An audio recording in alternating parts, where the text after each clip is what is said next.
Olá, eu sou Escila Menezes, eu sou atriz e professora de Direito e a gente está aqui para conversar com você, internauta. Eu estou do lado do meu companheiro querido, Newton Albuquerque, e também a gente está acompanhado pelo também nosso querido Daniel Pio Bezerra. Bom, meu nome é Newton Albuquerque e nós estamos aqui para bater um papo a respeito das questões da conjuntura, também das questões da estrutura que incidem sobre a conjuntura, enfim, sobre vários assuntos que nos angustiam no tempo presente, mas que também, é sempre importante lembrar, abrem grandes perspectivas, não nos entreguemos ao pessimismo. Mas antes de começar, como é que vocês se conheceram e se tornaram militantes de esquerda? A gente estudou na mesma faculdade, a gente fez Qual faculdade? Faculdade de Direito aqui da UFC, e a gente foi colega de turma em algumas disciplinas, e também a gente fazia o movimento estudantil. Só que na época eu militava no PCdoB e o Newton militava no PT. É isso. Nos conhecemos na faculdade, nos conhecemos antes de começarmos a namorar, né? E depois, em função das proximidades, das aulas comuns, fomos nos entendendo cada vez mais e nos aproximando até namorados. A gente virou amigo antes de mais nada, e aí depois, né, foi impossível não cair arrebatadoramente de amor por este rapaz. Imagine eu.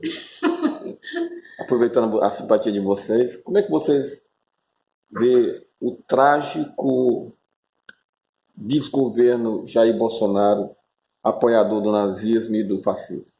Bom, eu queria começar para fazer uma observação que é uma coisa que me dói muito em relação ao grande golpe que se dá à cultura brasileira.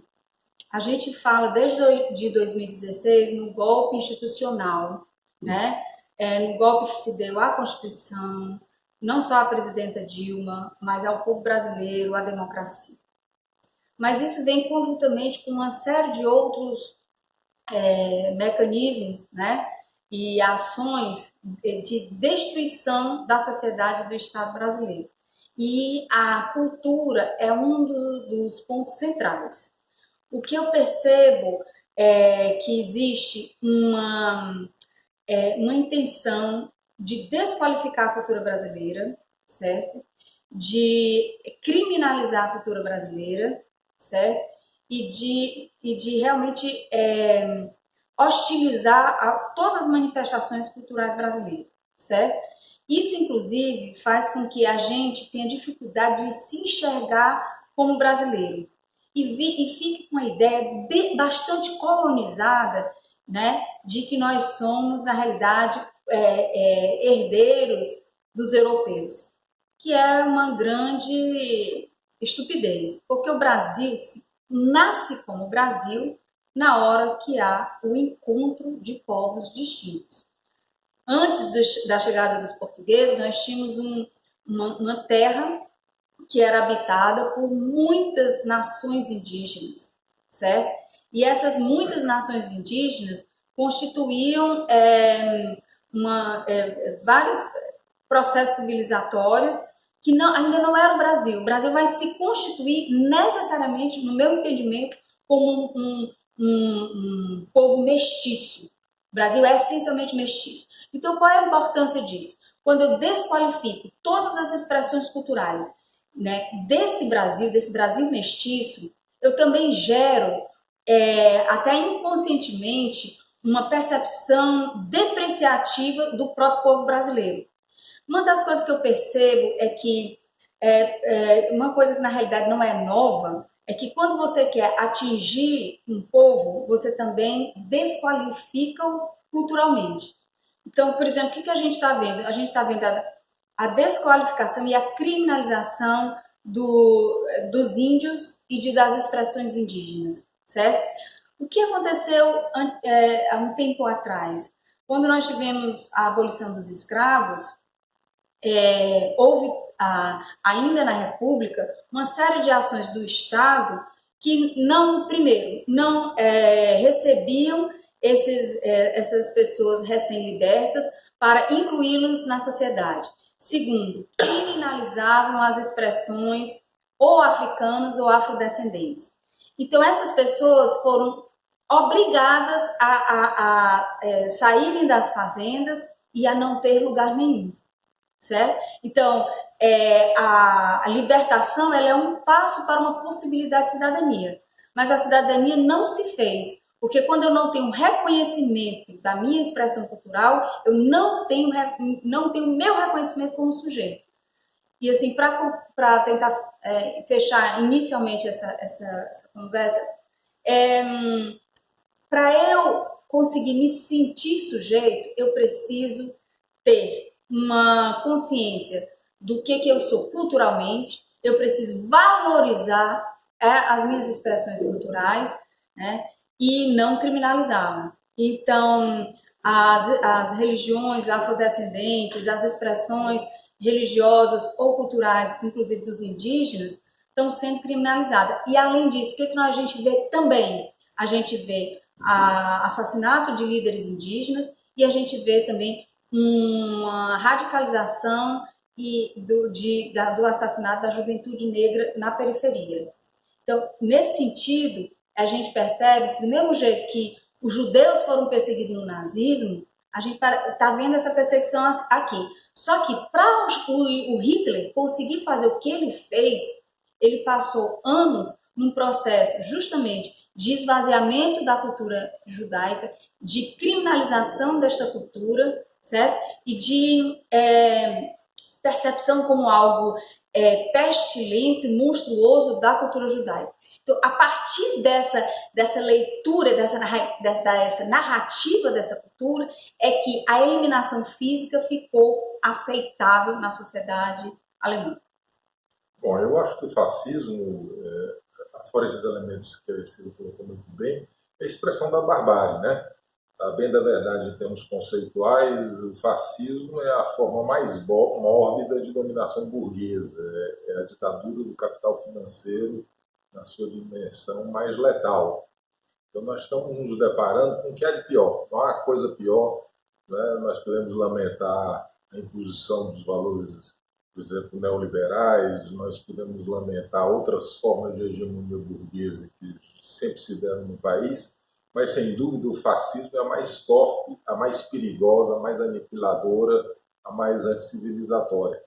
E com uma particularidade, no nosso caso, que ainda torna esse assunto mais preocupante, porque, como eu bem disse, o fascismo é expressão do capital imperialista, especialmente na sua fase superior de desenvolvimento, como diria Lenin, né? Mas o fascismo traduzia, ainda que de uma forma torpe, ainda que de uma forma mistificatória, a certa valorização do nacional, né? Esse era o elemento que buscava legitimar o fascismo. Era uma forma de extorsão das burguesias nacionais, italiana, alemã, né? Mas particularmente trabalhando aquela ideia da unidade proletária da nação italiana ou alemã contra as identidades nacionais de outros que eventualmente a ameaçavam. E no caso que nós estamos vendo agora com o neofascismo é pior, porque ele usa o discurso do nacionalismo, mas nem sequer o nacionalismo na sua expressão burguesa, que é uma coisa que eu não defendo, mas estou dizendo ainda procurava a partir disso legitimar uma ideia de desenvolvimento interno, nem sequer disso tem, né? Quer dizer, é uma forma ainda mais mentirosa, porque ele faz um discurso fascista, mas na verdade o que nós estamos vendo é um entreguismo mais completo, incomparável com qualquer outro momento da história brasileira. Nós estamos, na verdade, nos desindustrializando. O nosso parque industrial está sendo aniquilado, né? Está sendo vendo aí, por exemplo, essa imposição de um câmbio que acaba completamente com a nossa economia interna, maximiza os processos de fluxo das riquezas de dentro para fora, né? Além de tudo isso, todos esses aspectos dramáticos, A destruição da cultura, que a Silvia já mencionou aqui, a destruição das universidades públicas, que produzem 95% da pesquisa e da extensão do país, ou seja, é o nosso futuro, porque se nós não nos incorporarmos no padrão tecnológico, nós não conseguimos nos inserir ativamente no processo. E também, especialmente, aquilo que eu destaquei inicialmente, a forma agressiva com que eles procuram destruir completamente as bases do Estado de Direito, do garantismo institucional, do garantismo individual, dos direitos fundamentais, de toda a ideia de separação de poderes, enfim, todos aqueles valores liberais clássicos, e a destruição da democracia, né, em todos os seus aspectos. E a introdução de algo que ainda me parece mais insuportável, que é a mentira como método. É a ideia de que tudo pode ser verdade, ou seja, não há mais conceito de uma proximidade da realidade do discurso. Então, tudo é feito em tom manipulatório. Ele mente contumazmente, ele sempre sabe que está mentindo. Ele tem um ministro que é altamente desqualificado, uma figura que age porcamente, mentindo, difamando as universidades. Quer dizer, construções institucionais que são tenras, que levam décadas para serem montadas, são rapidamente atacadas e vilipendiadas para tornar o Brasil um país recolonizado. Então, é muito grave o que nós estamos vendo, né? Para mim, o governo Bolsonaro, eu costumo qualificar como um governo de ocupação. Como nós tivemos o Pétain na França, ocupação nazista, o que nós temos aqui, na verdade, é um bando de canibais que procuram aviltar o país. Detestam o país. Detestam o país, querem destruir os seus símbolos, querem destruir o seu povo, querem destruir a sua classe trabalhadora, as suas universidades, a sua cultura, até mesmo a possibilidade de uma convivência minimamente saudável entre as pessoas. É um governo da morte. Hoje é um conceito que o Vladimir Safatli usa, que é o conceito de necrofilia. O que nós estamos vivendo hoje, isso está adoecendo as pessoas, está adoecendo todos nós. Se nós não tivermos cuidado, inclusive de muitas vezes criar um pouquinho de utopia privada, recorrer a um livro de literatura, a um filme que eles estão também tentando censurar, e é um teatro, desenvolver relações de afeto com os amigos, com as pessoas mais próximas, nós estamos nos intoxicando. Que é impossível para mim aceitar a ideia de que esse governo vai ter uma durabilidade de 4 anos. Porque se durar 4 anos, com um ano de destruição que ele já fez, ainda mais um governo ilegítimo, porque por mais que alguns companheiros queiram dourar a pílula, na verdade esse é um governo eleito através de métodos sórdidos, da mentira, da interdição do principal candidato que ganharia as eleições, que era o ex-presidente Lula, e de toda essa sorte de patranhas que nós vemos conduzida pelo senhor Sérgio Moro com a omissão culposa do Supremo Tribunal Federal e das instituições judiciárias. Né? Então, na verdade, um governo trágico. Eu penso sempre que em qualquer momento eu vou acordar e o que nós estamos vendo não é real, porque é absolutamente assustador o que ele está fazendo. Né? Mas nós haveremos de reagir como nós estamos vendo na América Latina. Né? O que eu sinto é assim, existe um método muito antigo na política, que é o esvaziamento da força simbólica do capital político, né, seja de uma instituição, seja de um povo, seja de um líder, para depois você dar o golpe fatal, né, ou eliminação física, ou a destruição, ou o fim, por exemplo, de uma instituição. Então, eles fizeram isso em relação à Petrobras, venderam a imagem de uma empresa incompetente, medíocre, corrupta e não e antiquada, né, não competitiva, que não tem nada a ver. Então, eles estão fazendo isso em relação a todo o Estado brasileiro, certo? Por exemplo, o que são as várias mãos do Estado? Né? Onde é que esse Estado chega na vida concreta das pessoas? Então, por exemplo, quando eles têm essa depreciação das universidades como um antro de pessoas pervertidas, né, e de pessoas que só estão lá para comer o dinheiro público, né, se drogarem, esse tipo de coisa, que eles querem? Na realidade, eles querem um fim à interdição do pensamento, né? E o fim à interdição de uma população pensante, não só pensando do ponto de vista da proposição de tecnologias, mas pensando do ponto de vista das várias ingerências nas suas vidas e na sociedade. Eu diria que é um controle total, é um controle sobre a mente, é um controle sobre os corpos, é um disciplinamento militarizado das pessoas, dos jovens, das crianças, é um ataque obstinado à sexualidade das mulheres. E tem uma coisa que eu acho muito interessante e dolorosa, que é o seguinte: por exemplo, o brasileiro, de uma forma geral, eu acho que desde a nossa formação, a gente tem uma coisa mal resolvida em relação à nossa autoestima. Nós ou somos ufanistas, ou nós achamos que nós não somos nada. E eu acho que houve uma sacação muito perspicaz disso, a lançar, através, por exemplo, a própria condenação do ex-presidente Lula.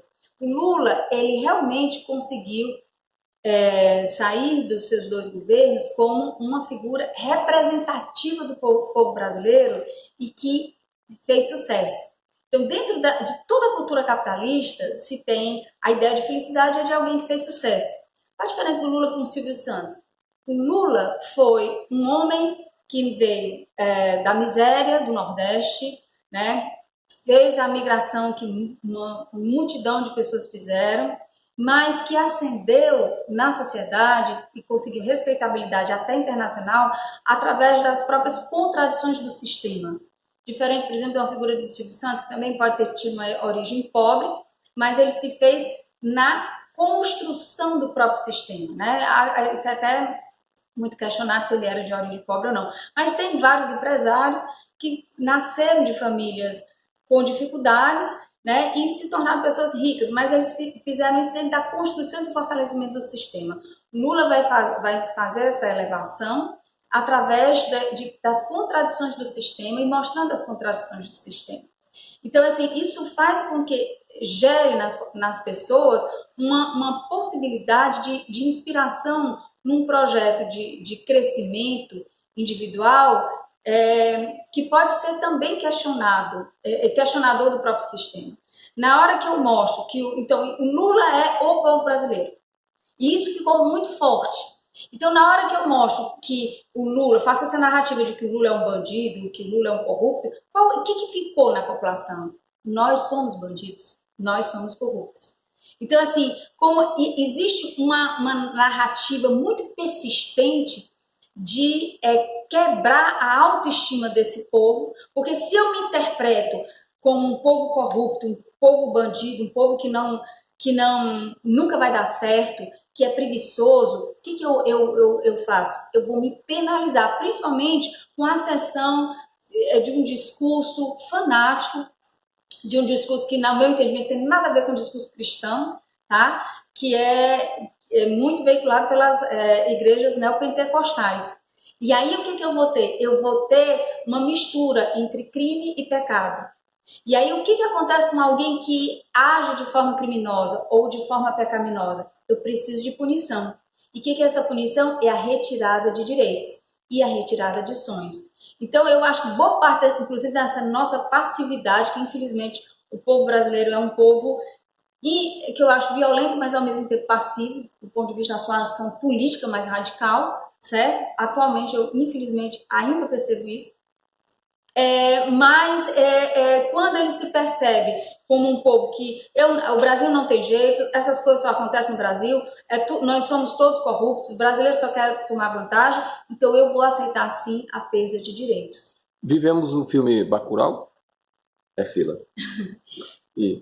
Bom, eu acho que o Bacurau, ele mostra uma situação utópica e distópica, né? Porque você tem uma sociedade que é muito cooperativa, mas que está sofrendo um ataque absolutamente brutal, né?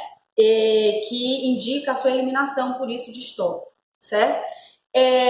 Acho que a gente não está na situação como Bacurau, porque a gente não tem esse nível de organização e essa consciência cooperativa que a gente encontra na cidade de Bacurau. Eu acho que o filme é como toda grande obra de arte, né? Ela pretende ser uma espécie também de ultrapassagem dessa realidade, né? Quer dizer, ela é uma metáfora, mas ao mesmo tempo aponta para uma construção de um porvir, né? Então, nesse aspecto, Bacurau, eu tenho até algumas críticas ao filme no sentido de algumas analogias, ou de algumas dicotomias, melhor dizendo, que se fazem no filme entre o sudestino e o nordestino, coisas do tipo, né? Mas eu acho que o filme ele traduz um pouco, até um sentimento pessoal que eu tinha, né? Eu costumava sempre mencionar que era como se nós estivéssemos vivendo numa realidade armada, em que nós estivéssemos sendo, digamos assim, objetos de uma ação perpetrada por poucos. Né? Me parece um pouco isso, que é como se fosse um laboratório. É exatamente isso que a gente verifica no filme. Há toda uma trama sórdida, né? Uma trama mentirosa, uma trama que envolve poder midiático, grande capital financeiro, corporações internacionais, latifundiários, para exatamente extorquir o povo brasileiro. O que nós estamos vendo hoje aqui nada mais é do que uma nova forma de acumulação primitiva. O Marx se referiu à acumulação primitiva que se deu na Europa, nos albores da modernidade, que também se estabeleceu com base na política colonial da África e de outros continentes. E nós estamos vendo, aliás, há quem diga que o fascismo é exatamente isso, a aplicação desse colonialismo no plano interno. O que nós estamos vendo é exatamente isso, né? Quer dizer, uma ação assim, conspiratória realmente para acabar com o país. E eles estão indo com muita volúpia, né? O que me impressiona é isso. Nós já tivemos governos neoliberais como o governo Collor, como o governo Fernando Henrique, que foram governos que tiveram efeitos muito nefastos para o país, em termos de desenvolvimento, em termos de política externa, de subordinação, uma política completamente subalterna às determinações dos centros imperialistas, em todos os aspectos, mas eu nunca vi, e acho que talvez não haja registro, em termos recentes, inclusive em outros governos, algo assim tão violento, tão condensado no tempo, né? Porque você veja bem, ele está atacando a nossa matriz econômica, ele está fazendo com que nós regredamos a condição da época da República Velha, ele está estiolando os partidos políticos, o sistema político partidário, ele está destruindo o sistema jurídico, as garantias institucionais. A Constituição de 88 hoje é uma senhora defunto, né? Assim foi colocada. Né? Quer dizer, enfim, ele está alquebrando todas as bases que levaram décadas a serem construídas. É um processo de uma violência enorme. E ele sabe, e os seus sequazes também sabem, que não precisa ser muito conhecedor de sociologia ou de ciência política, que isso vai ter algum efeito. Né? Porque está tendo efeito na América Latina.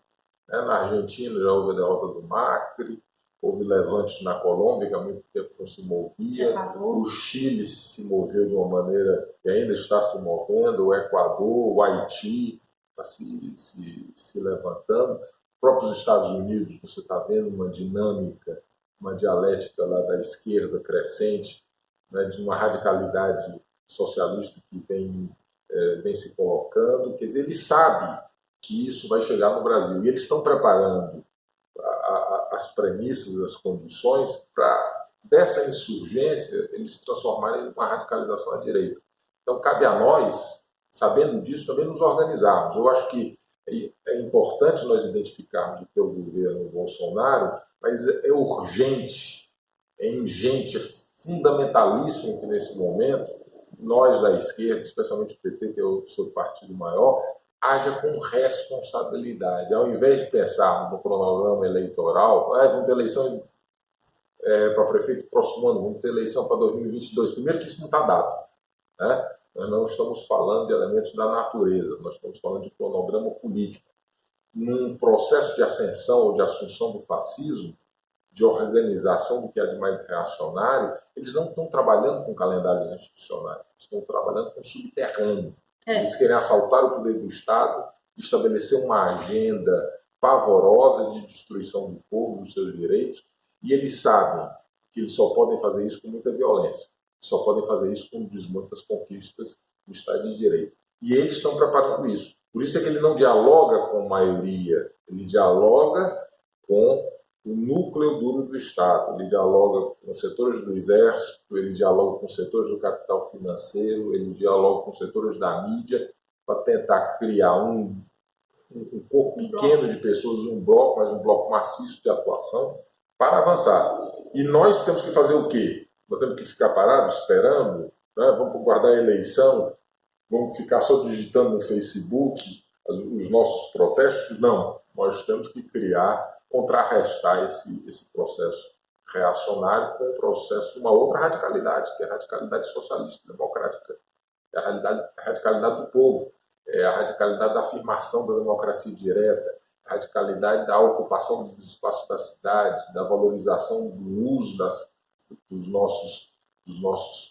nossas próprias referências. Então é isso que nós precisamos fazer. Né? Eu acho que mais do que nunca nós precisamos construir um grande movimento de massas, um movimento na rua, um movimento que passa por valores culturais, passa por valores da nossa identidade étnica, passa pela valorização dos índios, das mulheres, dos trabalhadores, porque não creiam que se vocês ficarem quietos, os fascistas não vão os admoestar. Não existe isso. Eles vão atacar, eles já declararam guerra a nós todos e nós precisamos reagir.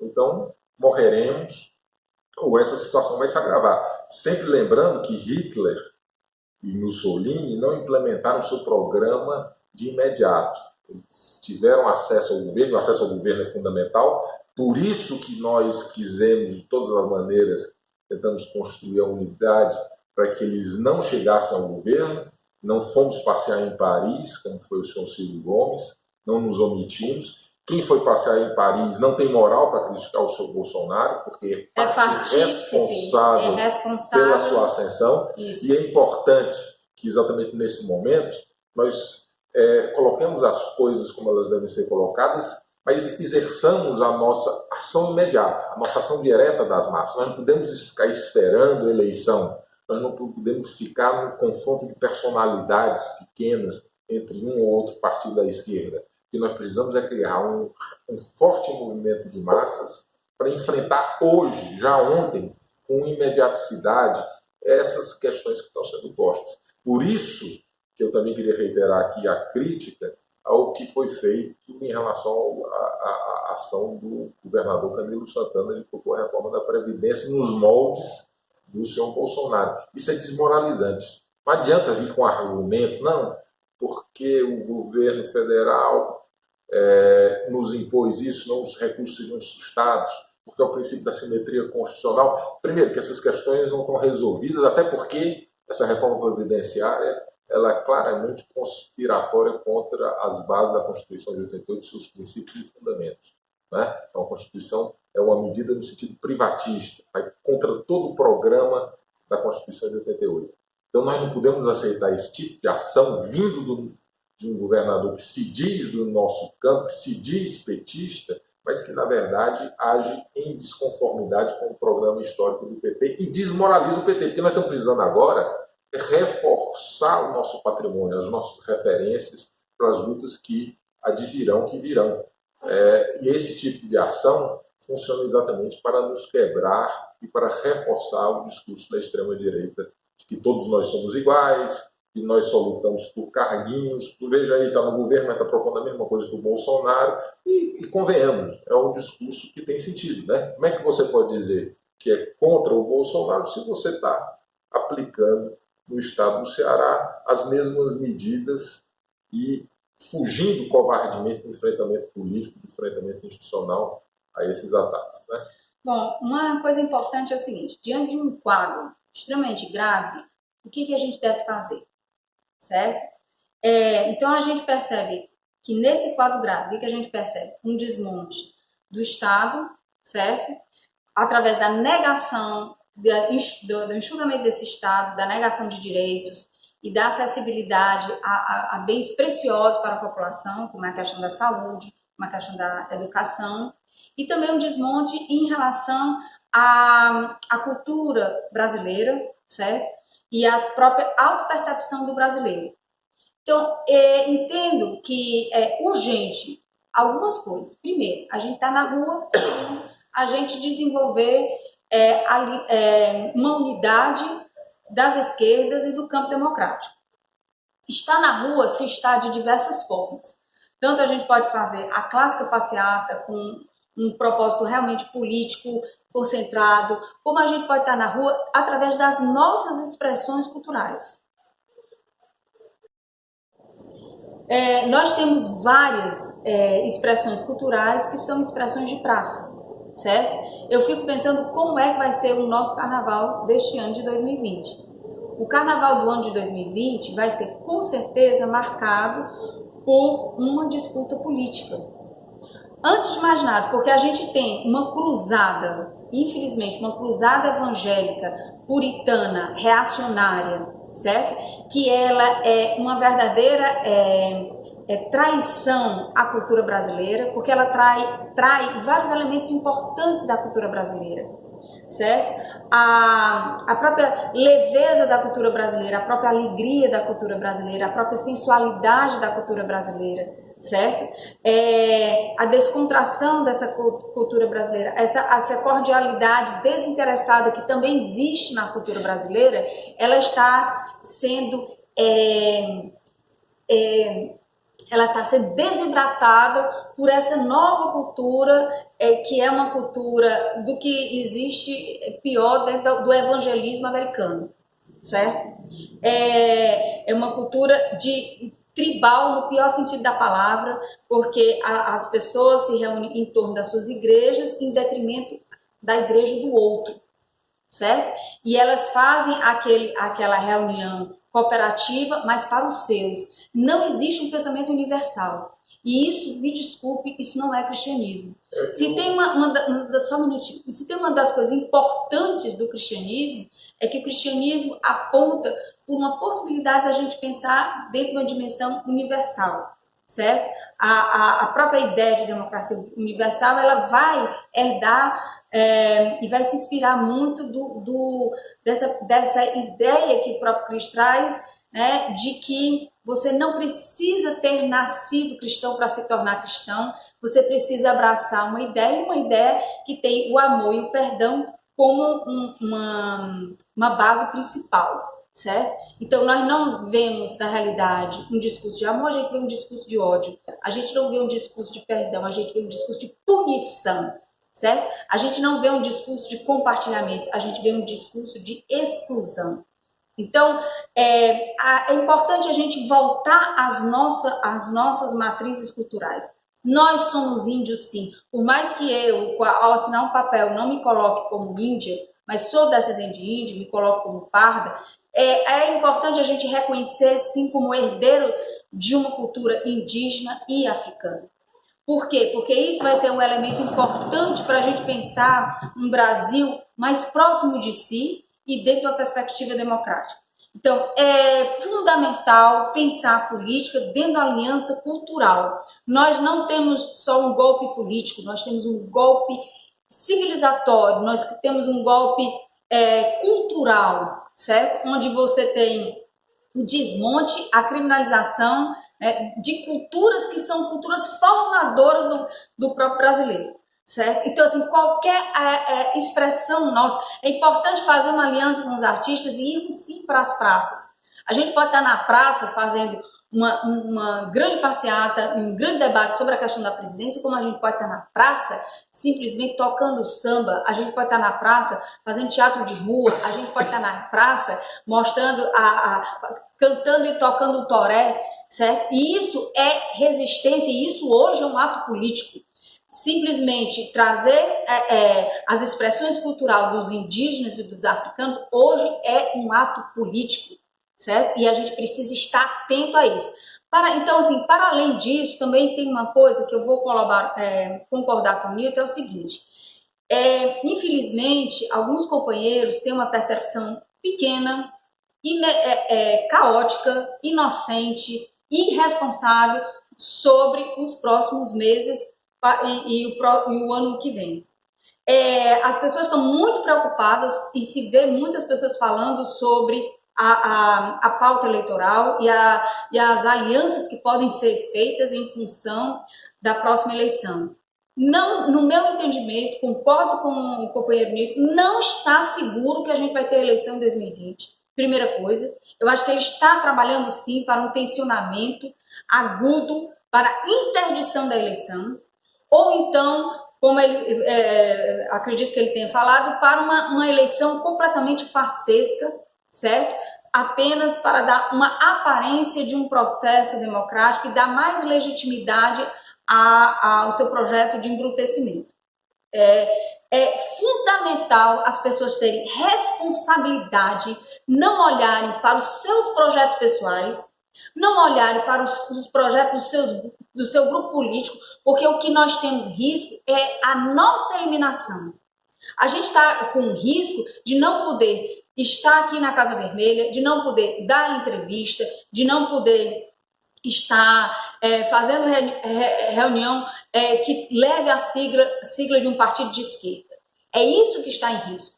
Nós estamos sabendo de prisões arbitrárias, nós sabemos e estamos doutores, né, dos vários escândalos relacionados a assassinatos, certo? A uma série de até situações que se investigado, podem sim ser concluídas até como torturas psicológicas, no caso de várias delações premiadas, onde as pessoas ficam presas e só saem se falar determinada coisa. Quer dizer, existe toda uma discussão e uma denúncia sobre isso, que está sendo mal apurada, mas em que, infelizmente, esse expediente continua a acontecer. Então, o que se está esperando? Né? Será que as pessoas têm a ingenuidade de achar que o senhor Bolsonaro e sua corja vai dar continuidade ao processo democrático? Certo? Não é possível que atualmente os partidos de esquerda, aquelas pessoas que se entendem realmente como um compromisso de esquerda, né, fiquem preocupadas com o pleito eleitoral de 2020. O que é urgente é a nossa sobrevivência política e até a sobrevivência física. É inadmissível as pessoas estarem preocupadas com o candidato de 2020. Porque senão nós não vamos ter candidato. Porque é fácil interditar fisicamente algumas pessoas, mas não é só isso. Vai ter interdição dos próprios partidos, vai ter interdição dos movimentos sociais populares. Eles já estão preparando o terreno para isso. Então a gente chama de um caráter de urgência sobre essa unidade realmente do campo de esquerda. Que aí eu concordo com ele. Não é possível que aqui no estado do Ceará as pessoas tenham ainda a ilusão de achar que o grupo político, que é uma verdadeira sigla partidária, Ferreira Gomes, está no campo de esquerda. É lamentável pelas várias posturas, porque nós sabemos da importância política que o senhor Ciro Gomes tem, o capital político que ele tem e tinha no período eleitoral. A ida dele para Paris é simplesmente assinar um cheque em branco para o fascismo.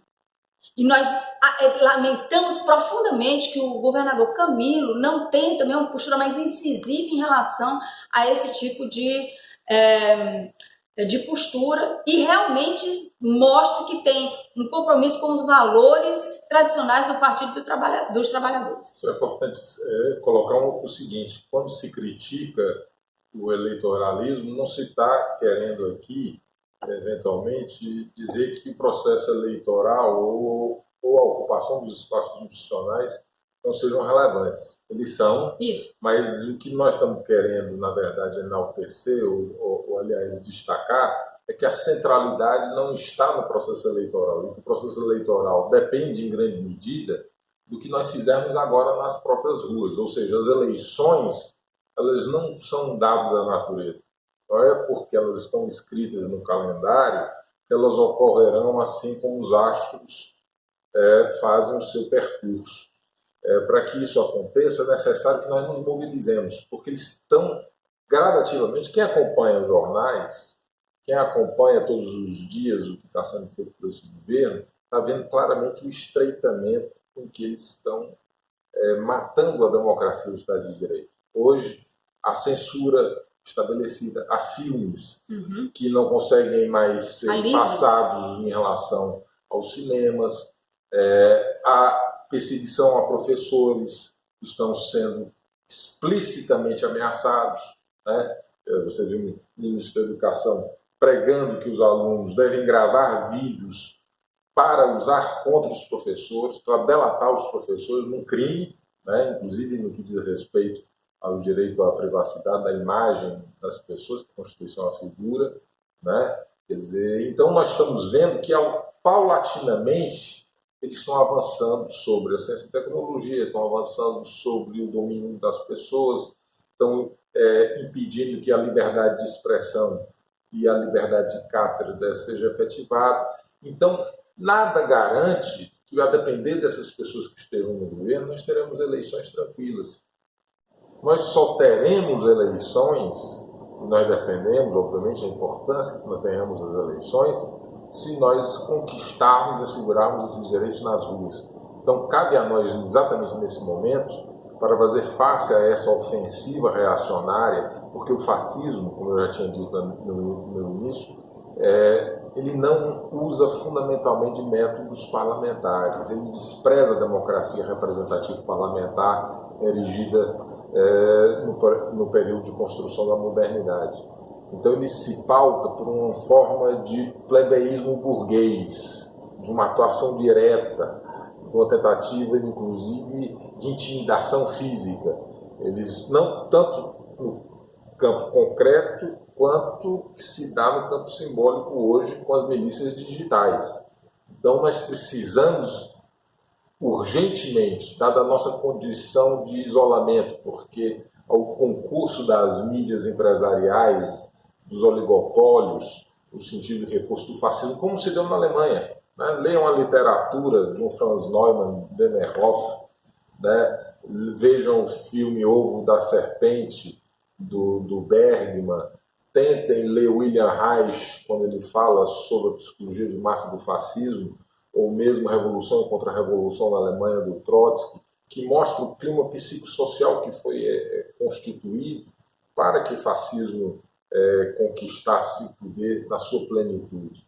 Então nós não podemos estudar a história só para acumular conhecimentos. Nós precisamos estudar a história para usá-la nessa atual circunstância. Nós não podemos desprezar o que a história dos trabalhadores, do proletariado, nos legou. Nós não podemos deixar essa experiência ao largo. Então, faz-se necessário agora que as forças dirigentes, no caso especialmente do PT, que é o maior partido de esquerda da América Latina, que ele exerça essa sua responsabilidade nesse momento. Que ele consiga coesionar esse campo político, ideológico, cultural, porque a luta se dá em várias frentes. Né? Então, nós precisamos fazer frente a isso, porque as forças hoje elas penetram por diferentes lugares, inclusive pela dimensão religiosa. Né? Eles estão, na verdade, tentando fazer aquilo que no romance distópico da Aldous Huxley, Admirável Mundo Novo, se propôs a fazer, reestruturar o homem, um homem que seja funcional ao capital. Né? Porque toda essa dimensão, inclusive religiosa, qual é o grande Deus dessa gente? É o Deus dinheiro. Tudo é feito em função do dinheiro, da acumulação do dinheiro. E da prosperidade. Do capital que rentabiliza mais capital e que nós somos absolutamente desprezáveis. Essa figura do senhor Guedes, que hoje é o fiador desse pacto reacionário, porque o senhor Bolsonaro ele já não tem a mesma força anterior em termos de coesão da extrema-direita, é exatamente o cara que propõe isso. Né? Vamos acabar com a vida das pessoas, vamos ceivar as vidas das pessoas para que o capital aumente ou expanda a sua lucratividade. Tudo é pensado em cima disso, tudo é pensado em cima do capital. O discurso do moralismo é para vender por trás de tudo isso a mais escandalosa e nefanda corrupção que há, que é jogar tudo ou entregar tudo ao Deus dinheiro. Essa é a mais visceral corrupção que se pode ter. Aliás, essa construção do discurso moralista pela direita brasileira é uma coisa escandalosa. Né? Eles tentam por exemplo, selecionar os fatos para atribuir a corrupção apenas a determinados setores, né, que são, na verdade, identificados como inimigo, e eles tentam celebrar a pureza da esfera privada como se não fosse exatamente a esfera do capital, do grande empresariado, que é a matriz de toda a corrupção, de toda a captura do Estado e das suas instituições pelo dinheiro. Essa é a principal corrupção, e é essa que nós precisamos atacar. Para concluir nosso bate-papo, estamos chegando a quase 50 minutos, uma pergunta para os dois, as considerações finais, e pergunto a vocês, os críticos fundamentalistas surtaram e não entenderam a lição do filme A Primeira Tentação de Jesus, dos Portas dos Fundos, né? Eu queria, Cila, e você também responder, e as considerações finais. E parabéns pelo belo debate. Gostaríamos da nossa redes sociais aqui também, uma outra oportunidade. Primeiro, que a gente tem que elogiar o trabalho, né, da mídia livre, que é fundamental, é um suspiro de esperança, e tem duas ações fundamentais. Primeiro, uma ação que diz respeito a uma formação, porque através das entrevistas a gente vai conseguindo construir, fazer uma espécie de mosaico do que está a realidade atual. Nos várias exposições aqui, né, de pessoas de campos diferentes, de militantes diferentes, de gerações diferentes, a gente vai construindo um retrato da realidade. Porque, infelizmente, os grandes grupos empresariais, né, midiáticos, o que eles são? Eles são, na realidade, não instituições realmente de jornalismo, né, de divulgação de fatos. Eles são, na realidade, instituições praticamente partidárias, certo? E que têm a intenção de formar a opinião pública dentro de um perfil que seja útil ao projeto grande capital. Então, é lamentável o que a gente vê, se você vai para todas as grandes redes de grande porte, né? Não existe um real debate sobre as grandes questões do Brasil. Existe um discurso afinado. E a gente só tem condição de saber o que realmente está acontecendo quando a gente tem acesso a vídeos como o que o Daniel faz e como outros tantos fazem, né, que vão trazendo uma voz dissonante dessa narrativa imperialista, dessa narrativa da grande burguesia. Então, assim, é muito importante que a gente, na condição de militante ou de cidadão, participe, se inscreva, contribua, porque isso é urgente, para a gente ter um pouco de sanidade até, né? Porque entra numa onda de pessimismo, que isso também, como o Nico disse, é adoecedor. Infelizmente, sobre o Porta dos Fundos, eu não vou comentar, porque ainda, lamentavelmente, não consegui ver. Então, eu não tenho condição de comentar. O que eu percebo é o seguinte: existe uma interpretação completamente equivocada, deturpada, chega a ser deturpada mesmo. Porque a hermenêutica, ela tem, ou seja, a interpretação, ela tem possibilidades, né? Eu posso ter uma interpretação sobre um determinado texto que não vai ser igual à interpretação do Newton nem do Daniel. Mas apesar de não ser igual, porque nós somos pessoas com cabeças e olhares diferentes, elas não podem ser totalmente discrepantes em relação ao próprio texto.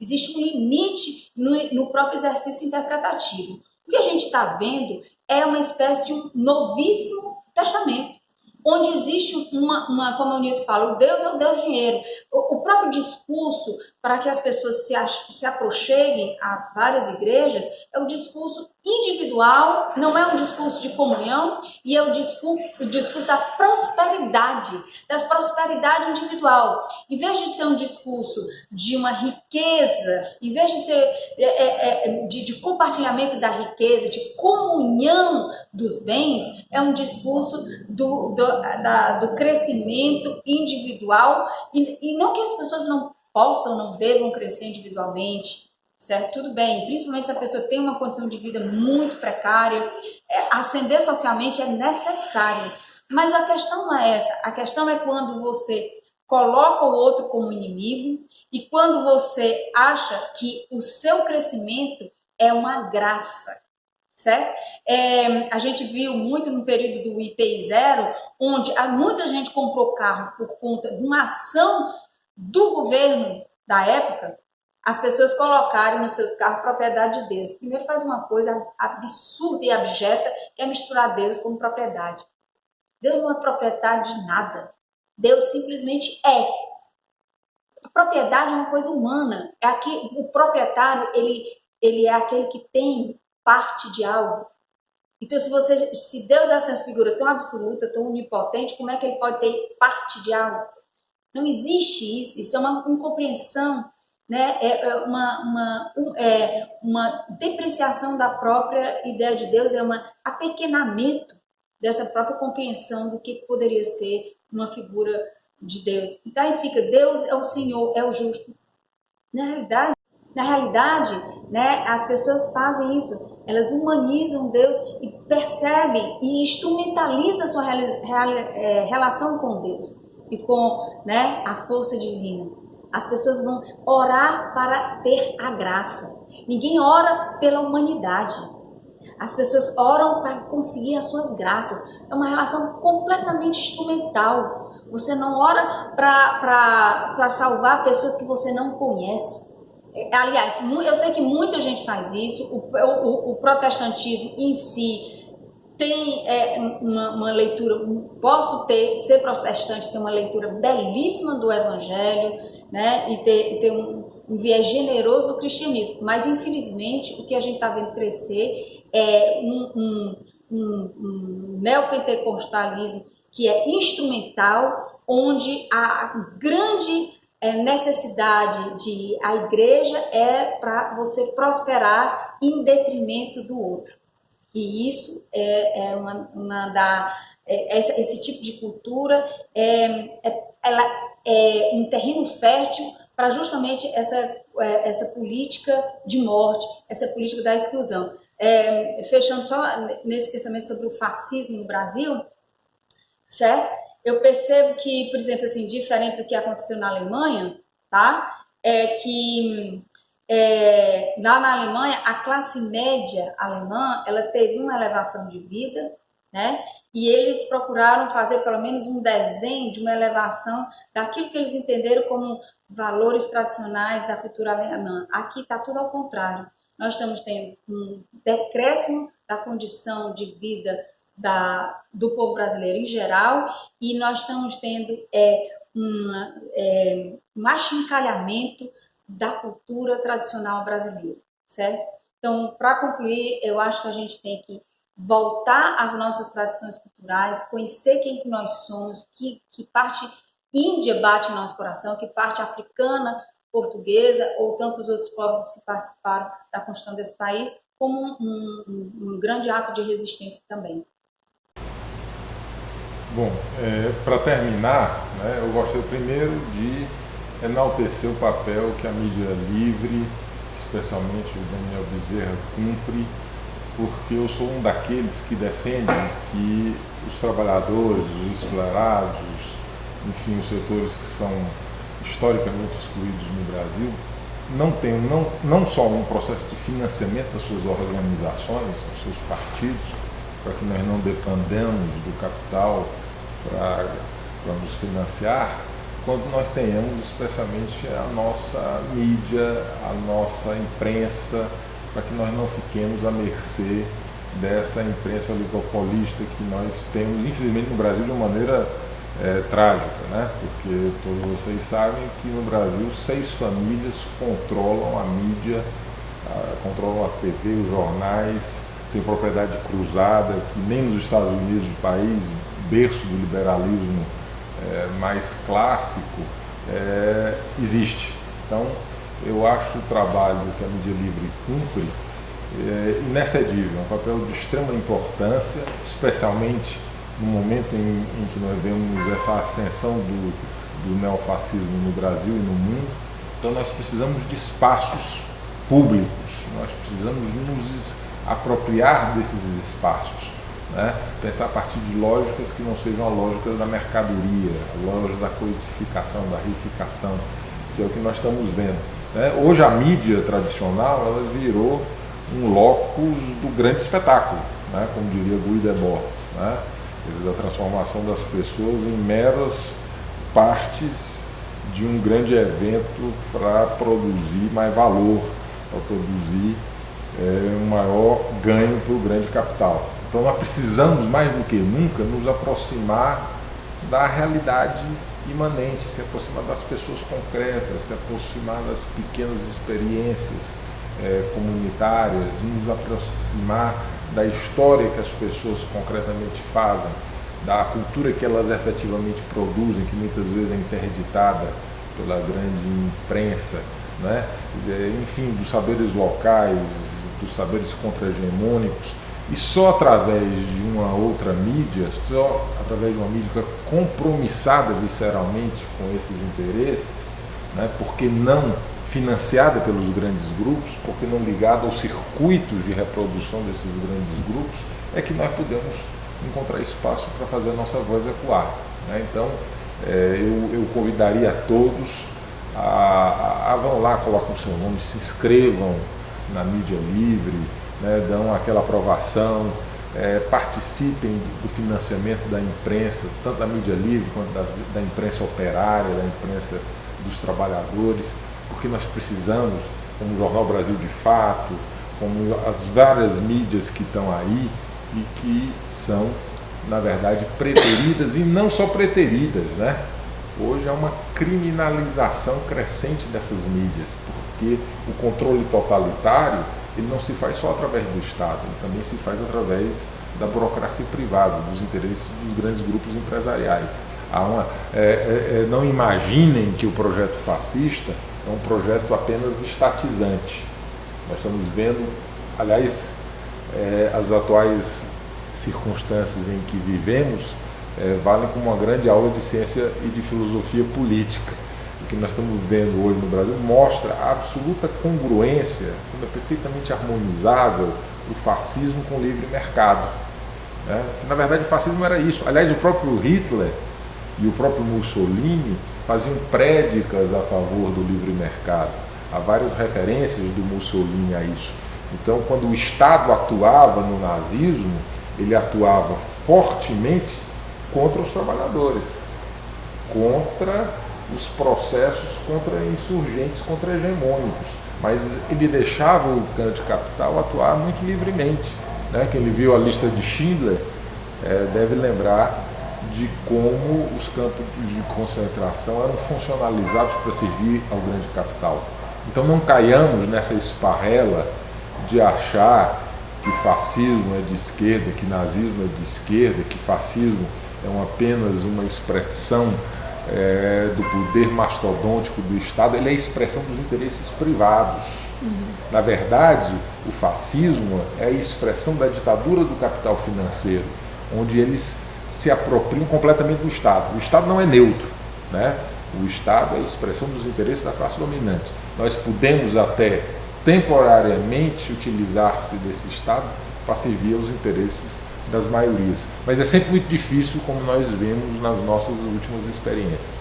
Então, é importante reforçar a imprensa operária, é importante reforçar a imprensa alternativa, é importante que nós lutemos pela democracia, porque não se enganem, os únicos setores que têm compromisso com a democracia, ainda mais no nosso país, são setores populares.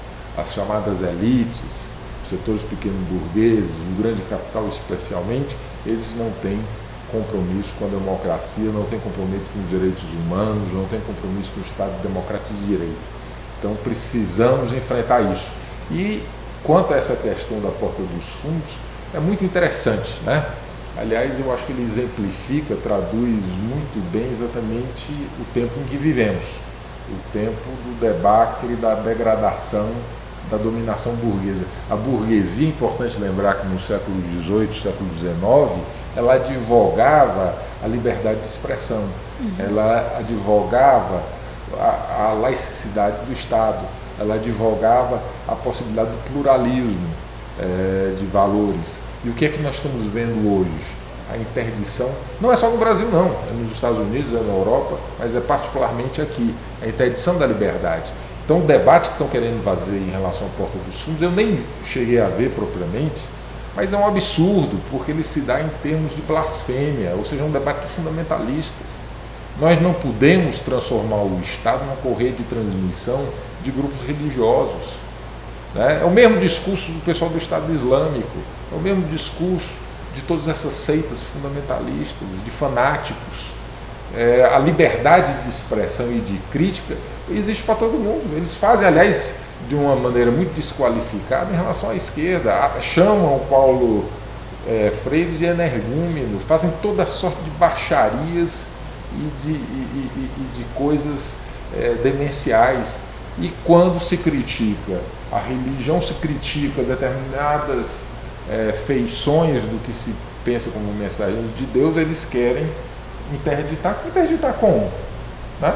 Primeiro que você não pode interditar ninguém na sua liberdade de expressão. Você pode até responsabilizar juridicamente a posteriori pelo conteúdo daquele que foi veiculado, mas não pode tentar restringir a prioristicamente. E segundo, nós não podemos pensar o Estado como capturado por uma determinada moralidade. Nós tivemos séculos de história para separar a moral como elemento privado, como elemento subjetivo, da esfera pública. Foram séculos, muita gente morreu.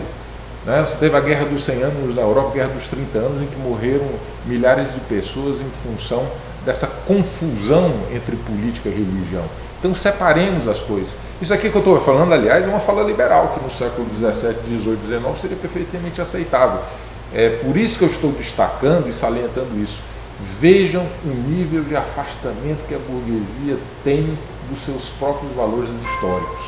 Isso é próprio de uma classe social em degradação, em decadência, que não tem mais compromisso sequer com aquilo que ela defendeu inicialmente. Por isso que cada vez mais a defesa do arcabouço dos valores civilizatórios, inclusive daqueles bons legados do liberalismo, dos bons modos da civilidade, é um legado que cabe aos trabalhadores, que, claro, cabe ao lado de cá. O lado de lá só tem a nos oferecer fealdade moral, degradação e toda essa sorte de necrofilias que nós estamos vendo, infelizmente.